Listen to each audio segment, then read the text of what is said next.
Bem, pessoal, então vamos lá, tá? Vamos iniciar nossos estudos relacionados a circuitos de corrente alternada, tá? Que a gente já trabalhou bastante com circuitos de corrente contínua, né? E agora a gente parte para essa nova etapa aí da nossa disciplina com circuitos de corrente alternada, beleza? Então, lembrando um pouco, né?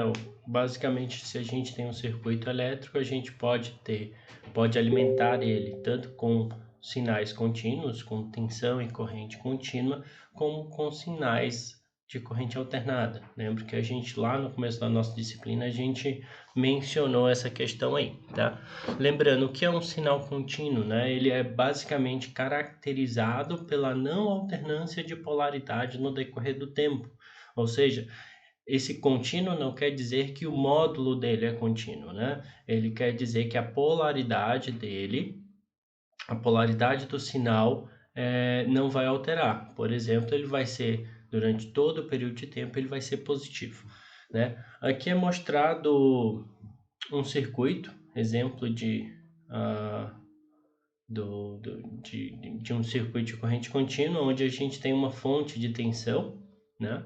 E se a gente conecta ele em um caminho fechado, um resistor, a gente vai ter uma corrente circulando aqui. Essa corrente sempre vai estar fluindo nesse sentido que está sendo indicado pela seta ali, né?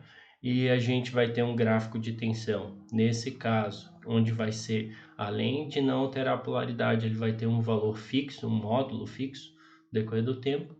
E pela característica da resistência ali não variar, a característica da onda da corrente, então a gente vai ter uma corrente nesse mesmo sentido ali, tá?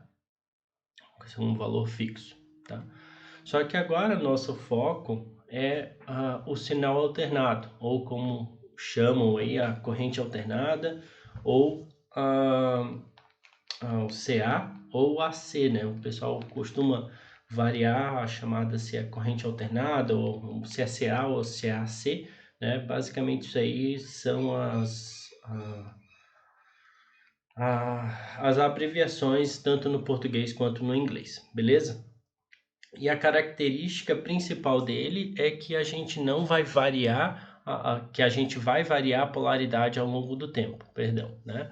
Então, a gente vai ter um período em que a forma de onda vai estar acima de zero e outro tempo vai estar abaixo de zero, né? Então, ela vai estar indo e voltando. Se a gente pegasse um circuito parecido com aquele que foi mostrado anteriormente, ele vai ter um momento que ele vai estar circulando no sentido horário, a corrente, né? E em um outro momento ela vai estar no sentido anti-horário, certo? São diversas as formas de onda que podem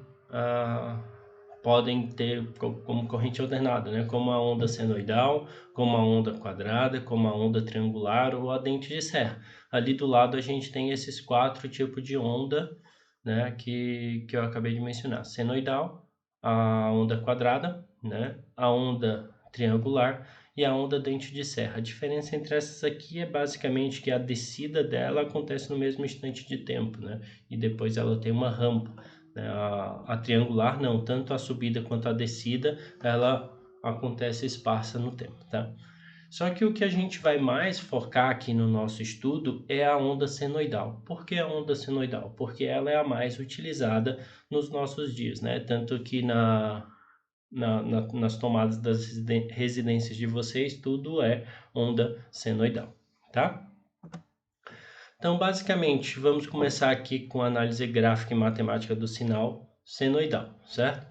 Ele pode ser representado tanto no domínio temporal quanto no domínio angular. O que é que eu quero dizer com isso? No eixo vertical aqui, pessoal, ó, a gente sempre vai ter o valor de tensão, tá?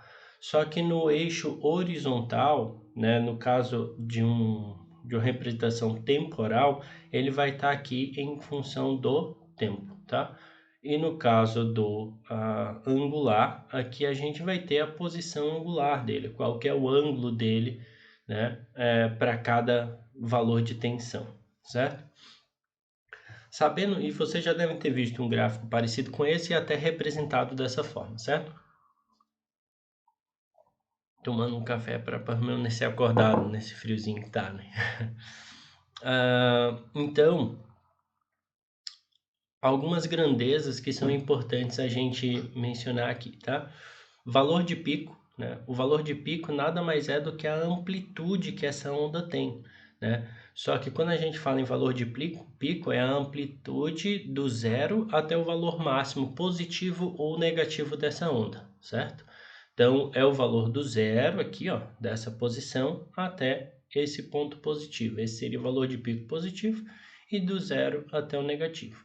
Normalmente essas ondas são simétricas, tá? Então, o que tem para cima, ela tem para baixo, né? Então, a gente tem uma outra grandeza que a gente chama de valor de pico a pico, tá? Que o valor de pico a pico basicamente é 2 vezes o valor de pico, beleza? Além disso, a gente tem o período e a frequência, tá? O período nada mais é que o tempo que leva para uma onda completar um ciclo, certo? Então, esse tempo é medido em segundos, né? Como qualquer outra coisa na física, como em geral, né? E a frequência é quantos ciclos são completados nesse mesmo período, durante um intervalo de tempo. Normalmente, esse intervalo de tempo considerado é o segundo, né? Então, a frequência é ciclos por segundo, né? Então, se é ciclos por segundo, a gente tem a unidade que é o Hertz, tá? Essas duas grandezas se relacionam pela essa equação que está descrita aqui embaixo. Frequência igual o inverso do período, ou 1 sobre o período, beleza? A representação matemática, né? Considerando o gráfico anterior como tensão, podemos representá-los matematicamente no domínio temporal e angular da seguinte forma, né? Sempre que a gente estiver representando uma grandeza elétrica, pessoal, com letras minúsculas, isso significa que são valores instantâneos ali, tá? E quando eu tenho esses valores maiúsculos, aqui eu vou estar representando valores fixos, né? Como o valor de pico, ele é um valor único ali daquela onda, tá? Então a gente pode representar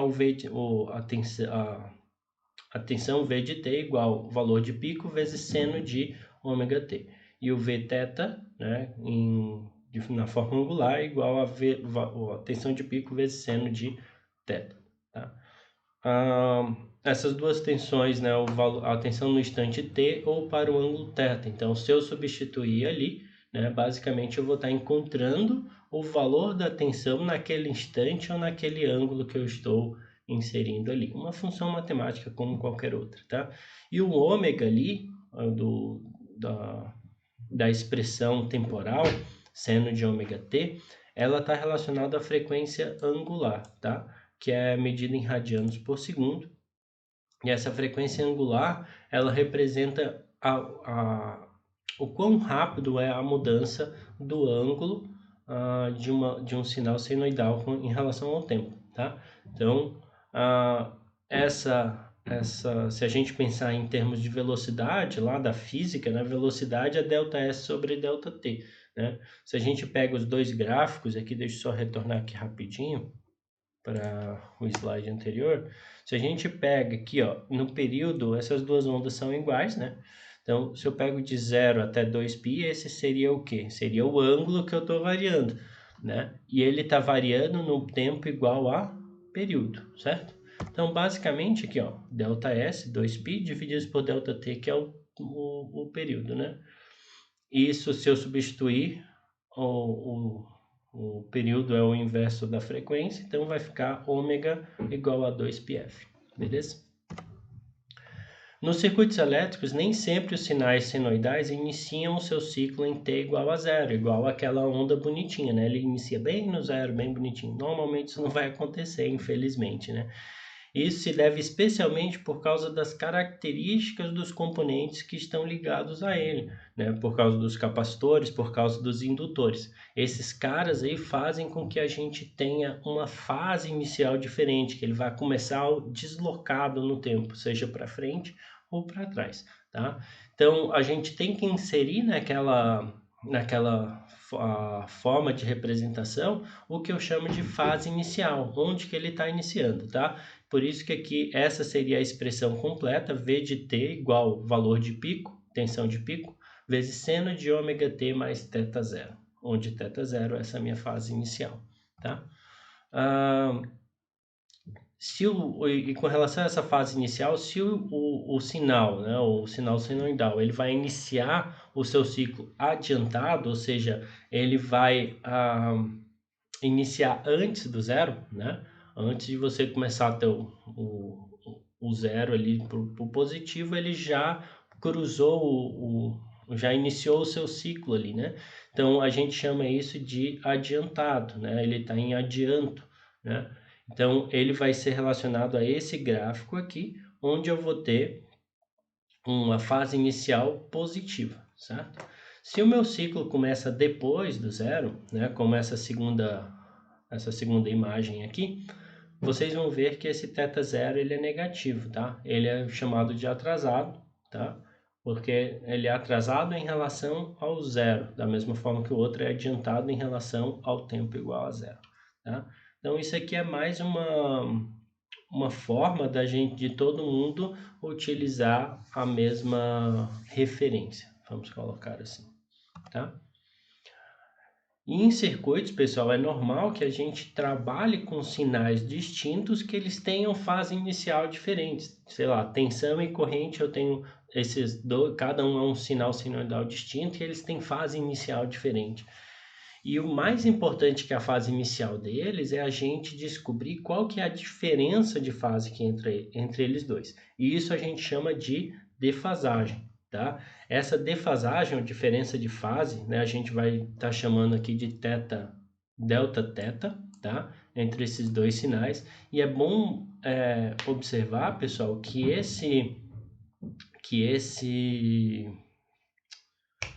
essa diferença de fase ela só é possível se a gente tem sinais de mesma frequência, tá? Porque se a gente tem sinais de frequências distintas, a gente acaba fazendo meio que uma salada mista ali, né? Então é bom a gente sempre saber disso, que a frequência sempre tem que ser a mesma para a gente estar analisando a defasagem, tá? Opa. Então aqui, ó, por exemplo, no exemplo, tá?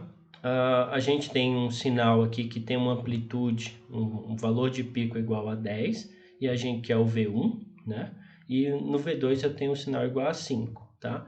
Só que vocês podem notar, certo? Que a frequência desse cara é a mesma, tá? Apesar de ele não parecer a mesma onda, ele não é a mesma onda, mas ele tem a mesma frequência, tá? A gente consegue analisar a defasagem deles, tá? Se ele tem a mesma frequência, ele tem o mesmo período. Então, vamos provar isso aqui, né? O V2, ó, ele começa aqui em 0, tá? E ele está indo até 2π, né? O V1, ele inicia aqui, por exemplo, em 3π sobre 2 e ele vai até 7π sobre 2. Então, é 2π também, certo?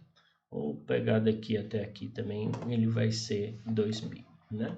Então, ele tem a mesma frequência, né? Só que a gente vê, ó, que o V1 ele está iniciando o ciclo dele aqui em 3π sobre 2, certo? Ele cruza zero para o positivo lá em 3π sobre 2, certo?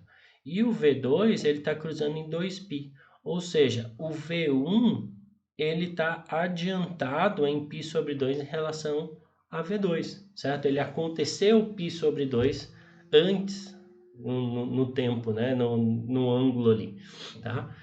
Então, eu posso dizer que V1 está adiantado em π sobre 2 em relação a V2, ou V2 está atrasado em π sobre 2 em relação a V1, beleza? Tanto faz uma coisa ou outra, as duas estão corretas. Aí tem uma outra forma que eu consigo representar, que é até bem mais fácil da gente observar, que é utilizando uma coisa que a gente chama de fasor, tá? Talvez você já tenha ouvido falar desse cara, ou basicamente é um vetor girante, tá? Que ele é uma representação de uma função senoidal, cuja amplitude, a frequência angular e a fase não variam com o tempo, certo? Então, basicamente, a gente tem um vetor qualquer que ele está fixo ali no zero, aqui na figura aqui embaixo a gente consegue ver, tá? E esse vetor aqui ele tem uma amplitude constante, né? Que é essa aqui o segmento de O a P, tá? E ele vai estar girando aqui no sentido anti-horário com uma frequência angular ômega, certo? E esse cara é interessante por quê? Porque se eu pegar esse cara e ver essa componente dela, que ela tem o espelhado dela aqui no eixo vertical, isso aqui é o valor da minha função v de t, ou seja, é o valor instantâneo lá da minha função vt, né? Bem direto e bem fácil, né? E é mais fácil do que eu ficar analisando uma onda senoidal tranquilo. E para a gente analisar dois sinais senoidais distintos, é bem mais fácil fazendo com um diagrama fasorial, tá? Aqui a gente tem um exemplinho bem interessante, né, para mostrar aquela questão do valor do V de t. Aqui do lado direito desse gráfico eu tenho a minha senoide, certo? E para cada instante de tempo, para cada posição angular aqui, perdão, ele está marcando qual que é o valor instantâneo ali de V, tá? Então, aqui em 30 graus, por exemplo, eu tenho esse valor de V de P, que é o mesmo valor aqui, ó, representando esse cara nessa linha, né? Que é o valor aqui no eixo Y. No de 60 graus, mesma coisa, representando lá. Em 90 graus é o valor máximo dele, assim sucessivamente, né? Então, ele vai ser positivo até ele chegar no 180 e a partir do 180 ele vai ser negativo, sempre girando no sentido anti-horário. Assim como era que a gente mostrou lá na fase inicial, né? Caso o sinal possua fase inicial, segue a mesma regra que foi mencionada anteriormente, certo? Se o sinal está adiantado, esse θ é positivo, então ele vai ser para cima, aqui, ó, né? E se o sinal é atrasado, eu vou ter um valor negativo, então ele está abaixo dessa linha horizontal, beleza? Então, além disso, e foi até como a gente encerrou as nossas atividades remotas no período anterior, que passando uma revisão sobre números complexos, tá? E a razão daquilo era exatamente para chegar nesse ponto, porque em corrente alternada a gente representa, a gente trabalha com as nossas grandezas elétricas com números complexos, tá? Seja na forma retangular ou seja na forma polar, certo? Então, como eu vou representar esses caras e por que eu represento esses caras, né? Porque os números complexos, assim como os sinais senoidais, eles têm módulo e fase, tá? Então, eu posso representar, por exemplo, a minha tensão V pelo valor de pico. Aqui é para ser um símbolo de ângulo, tá? Mas no meu PowerPoint aqui não tinha como colocar aquele símbolo bonitinho. Então, sempre que eu representar esse jacarezinho com a boca para a direita lá, vai ser representando o ângulo. Então, aqui é o valor de pico com ângulo θ graus, certo? Que é igual o valor de pico vezes cosseno θ mais JVP seno θ, né? Aqui é a forma retangular e aqui é a forma polar. Lembrando que quando a gente está trabalhando com números complexos em eletricidade, a gente, ao invés do I, que representa o complexo, a parte imaginária, a gente usa o J para evitar a confusão entre o I imaginário e o I corrente elétrica, tá? Então, sempre que tiver um J, vai ser número complexo, beleza? Então, resumindo, pessoal, a gente tem 4 formas, basicamente, de estar representando os nossos, um sinal senoidal.